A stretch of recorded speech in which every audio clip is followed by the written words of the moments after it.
Hello friends, आज हम एक ऐसे टॉपिक पर बात करेंगे जो कि बहुत तेज़ी से बढ़ता जा रहा है।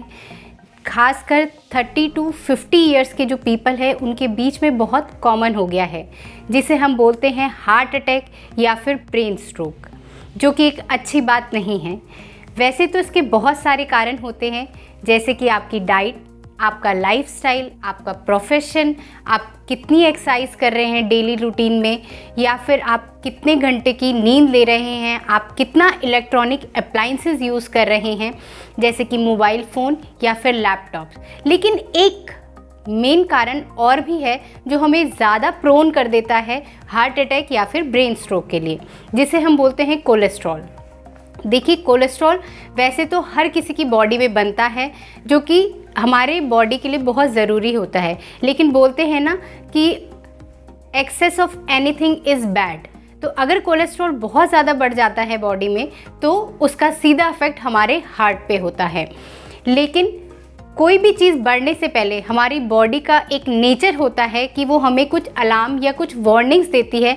अगर हम उन वार्निंग्स को टाइम पर ठीक कर लें, पकड़ लें, तो फिर हम जो एक गंभीर रूप ले सकती है वो प्रॉब्लम, उससे बच जाते हैं, जिसे हम हार्ट अटैक या फिर ब्रेन स्ट्रोक बोलते हैं। तो कोलेस्ट्रॉल क्या होता है, हमारी बॉडी के लिए क्यों ज़रूरी होता है, कहाँ फॉर्म होता है, उसके क्या फंक्शंस होते हैं, कौन से ऐसे टेस्ट है जिन्हें हमें पता चलता है कि कोलेस्ट्रॉल को हम जांच सकते हैं, आज का टॉपिक उसी के बारे में है। देखिए, अगर आपकी ओवरऑल हेल्थ सही रहेगी तो आपकी ओरल हेल्थ भी सही रहेगी।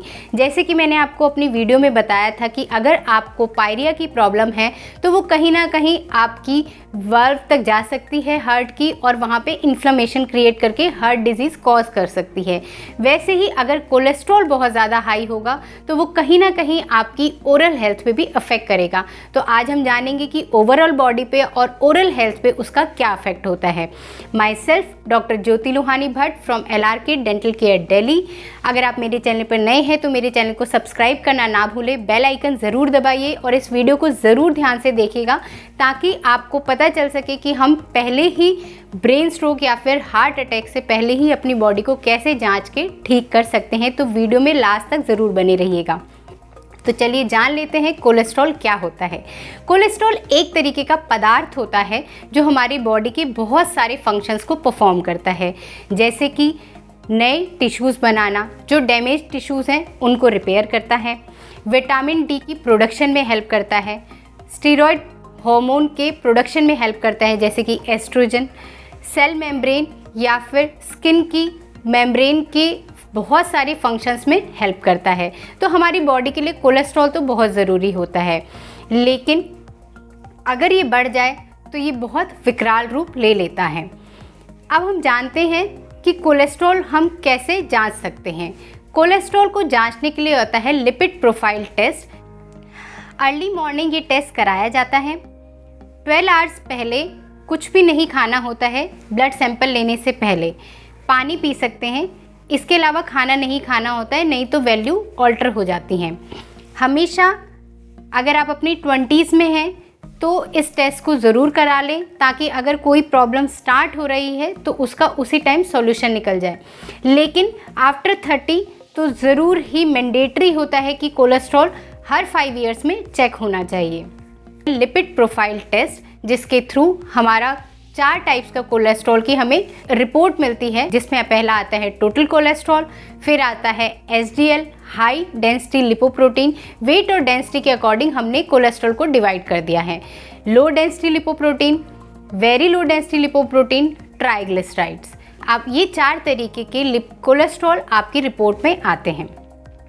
अब हम पहले जान लेते हैं कोलेस्ट्रॉल होता क्या है। कोलेस्ट्रॉल बेसिकली चर्बी, आपके ब्लड के अंदर की जो चर्बी है या फैट जो होता है, उसको हम कोलेस्ट्रॉल से हमें पता चलता है जब हम टेस्ट करते हैं कि कितना हमारे ब्लड के अंदर फैट जमा हो रहा है। कोलेस्ट्रॉल जो होता है वो एक तरीके का लिपोप्रोटीन होता है। लिपो मीन्स फैट और प्रोटीन। अब हम जानते हैं कि कोलेस्ट्रॉल काम कैसे करता है। जो लो डेंसिटी लिपोप्रोटीन्स होते हैं वो फैट कंपोनेंट लिवर से लेके ब्लड वेसल के थ्रू अलग अलग हिस्सों में डिपॉजिट करते हैं। लेकिन अगर ये लो डेंसिटी लिपोप्रोटीन जो होते हैं, अगर ये बहुत ज़्यादा हाई हो जाते हैं तो बेसिकली हमारी जो वेन्स होती हैं या आर्टरीज होती हैं वो एक पाइप के जैसे होती हैं। फॉर एग्जांपल अगर हम इस तरीके के पाइप को ले लें, हमारी आर्टरीज और वेन्स इसी तरीके की होती हैं। अभी इसमें किसी भी तरीके का कोई ऑब्स्टेकल नहीं है तो ब्लड का फ्लो ईजिली हो जाता है। लेकिन अगर हमारा LDL बहुत ज़्यादा बढ़ जाता है तो वो इसकी जो अंदर की सतह होती है, आर्टरीज की जो अंदर की सतह होती है, उसको खुरदुरा करते हैं और धीरे धीरे करके फैट ड्रॉपलेट्स जमा करते जाते हैं, जिसकी वजह से जो आपकी आर्टरीज होती है उसमें ऑब्स्टेकल होता है, उसका जो रास्ता होता है वो संकरा हो जाता है, उसकी ओपनिंग जो होती है वो रिड्यूस होने लगती है। तो जो अब ब्लड का फ्लो होगा वो उतनी तेज़ी से नहीं हो पाएगा। अगर मान लीजिए यहाँ पर आपका फैट ड्रॉपलेट्स डिपॉजिट हो गए तो उसने यहाँ पर इस आर्टरीज को संकरा कर दिया, उसका रास्ता संकरा कर दिया। तो जब यहाँ से ब्लड का फ्लो होगा वो यहाँ आके रुक जाएगा, उतनी तेज़ी से नहीं जा पाएगा, जिसकी वजह से इधर पीछे आपकी जो आर्टरीज होगी उसमें एक प्रेशर क्रिएट होगा। प्रेशर क्रिएट होने की वजह से एक टाइम के बाद ये जो आपकी आर्टरीज है वो बस्ट हो जाएगी, फट जाएगी। जब वो फटती है तो वहाँ पर क्लॉट क्रिएट हो जाता है। अगर वो ब्रेन में होता है तो उसे हम बोलते हैं सेरिब्रल स्ट्रोक, अगर वो हार्ट में होता है तो उसे बोलते हैं कॉरोनरी हार्ट अटैक। इसके थ्रू हमारी बॉडी में हार्ट अटैक आता है। होप आपको ये बात इस पाइप के थ्रू आपने समझ ली होगी।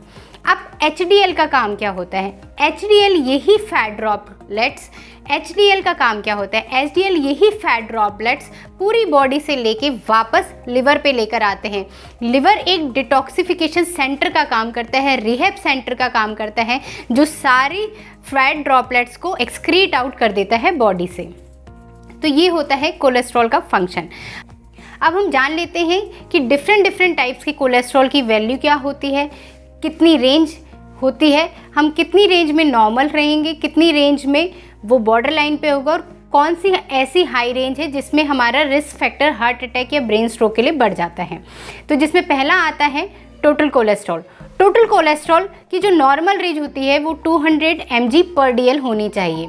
Border line 200 to 239 mg/dl। ये लैब टू लैब थोड़ा बहुत वेरी कर सकती हैं वैल्यूज़, लेकिन जो हाई रेंज होती है वो 240 के अबव mg/dl। अगर इसके अबव आ रहा है तो आप हाई रिस्क फैक्टर में आ जाते हैं।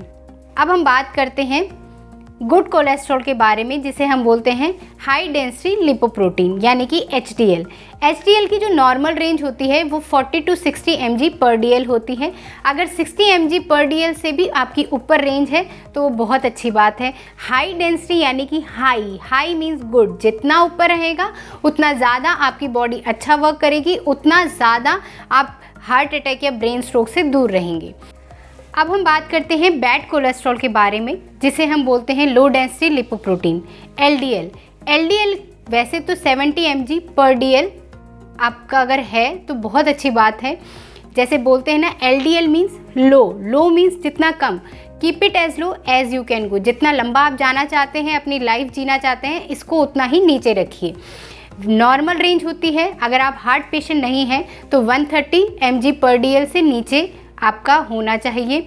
अगर आप हार्ट प्रॉब्लम के रिस्क फैक्टर में आते हैं, जैसे कि किसी की फैमिली में हेरिडिटरी है कोलेस्ट्रॉल होना, तो उस केस में 100 mg/dl होना चाहिए। तो अगर आप हार्ट पेशेंट हैं ऑलरेडी तो 50 mg/dl से नीचे आपका LDL होना चाहिए, तो आप रिस्क फैक्टर से हमेशा दूर रहेंगे।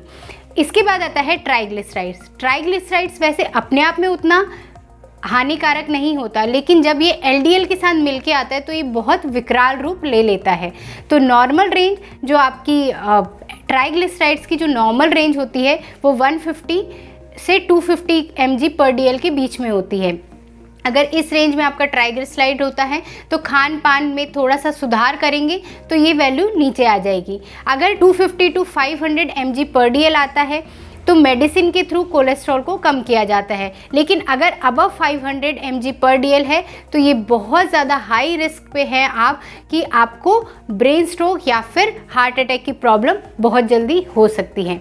इसके बाद आता है VLDL। VLDL आपको 20 mg/dl से नीचे ही रखना चाहिए।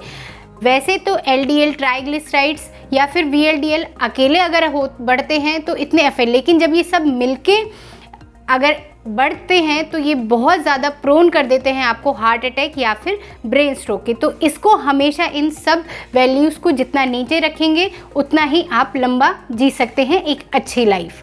अब हम बात कर लेते हैं कि हम कैसे मैनेज करें अपने बढ़ते कोलेस्ट्रॉल को बढ़ने से रोकने के लिए, जिसमें पहला आता है कि रीज़न जानते हैं कि किन चीज़ों में हमारा कोलेस्ट्रॉल हाई होता है, जैसे कि मिल्क प्रोडक्ट्स, मीट, एग, जो उसका येलो पार्ट होता है उस पर बहुत ज़्यादा हाई कोलेस्ट्रॉल होता है। जो आपके एनिमल प्रोडक्ट्स होते हैं उसमें बहुत ज़्यादा हाई कोलेस्ट्रॉल होता है। तो ट्राई टू अवॉइड, या फिर अवॉइड नहीं कर सकते तो कम कर दीजिए। दूसरा हम बात करते हैं जो ट्रांस फैट यानी सैचुरेटेड फैट्स, जो आपकी फ्रेंच फ्राइज़, बर्गर, पिज़्ज़ा, चीज़, जो आपका बटर, इन सब चीज़ों में जो फ़ैट होता है वो हमारी बॉडी के लिए बहुत ज़्यादा हानिकारक होता है। तो हम इन चीज़ों को अवॉइड करें। जो भी जंक फूड होता है ये हमारी हेल्थ को ख़राब करते हैं, हमें कोई फ़ायदा नहीं पहुंचाते। तो इसको ओवरकम किससे कर सकते हैं? जो आपका नॉन ट्रांस फैट या फिर अनसैचुरेटेड ऑयल्स होते हैं, जैसे कि आपका सरसों का तेल, कच्ची घानी तेल जिसे बोला जाता है, जो हार्ट के लिए बहुत अच्छा होता है। अगर आप उसका इस्तेमाल करेंगे, वैसे तो हर ऑयल अपना अपना अलग अलग रोल करता है। जैसे कुछ ऑयल आपके हार्ट के लिए अच्छे होते हैं, कुछ ऑयल मसल के लिए अच्छे होते हैं, कुछ ऑयल स्टमक के पाचन के लिए अच्छे होते हैं। तो अब करना क्या है, आपको ऑयल को अलग अलग तरीके से इस्तेमाल करना है। जैसे कि आप 15 डेज़ के लिए देसी घी का इस्तेमाल करिए, रोटेट करते रहिए। 15 डेज़ के लिए आप सरसों का तेल इस्तेमाल करिए, 15 डेज़ के लिए आप ऑलिव ऑयल, जो वर्जिन ऑलिव ऑयल होता है उसका इस्तेमाल करिए। 15 डेज़ के लिए राइस ब्रान ऑयल जो होता है उसका इस्तेमाल करिए। अगर आप इस तरह रोटेट करते रहेंगे तो ये आपकी बॉडी में फ़ैट को डिपॉजिट नहीं होने देगा, क्योंकि इसमें बहुत कम फ़ैट होता है। दूसरा, जो गृहिणी होती हैं वो क्या करती हैं, ऑयल बच जाता है उसको वापस से इस्तेमाल करती हैं। एक बार इस्तेमाल करिए, लेकिन एक बार के बाद दोबारा इस्तेमाल मत करिए, क्योंकि वो अच्छा जो ऑयल होता है वो उसको कन्वर्ट करके ख़राब बना दिया जाता है। तो बार बार जो ऑयल इस्तेमाल करते हैं वो नहीं करना है। हाँ, एक बार आप इस्तेमाल कर सकते हैं। इसके अलावा वेजिटेबल्स खूब खाइए, जो भी आपके ग्रीन लीफी वेजिटेबल्स, फ्रूट्स, इस तरह की चीज़ें ज़्यादा खाइए, क्योंकि इसमें ऑयल नहीं होता है और ये आपकी बॉडी से डिटॉक्सिफाई का काम करती हैं। जो टॉक्सिक एजेंट्स होते हैं उनको क्लीन कराने में भी हेल्प करते हैं।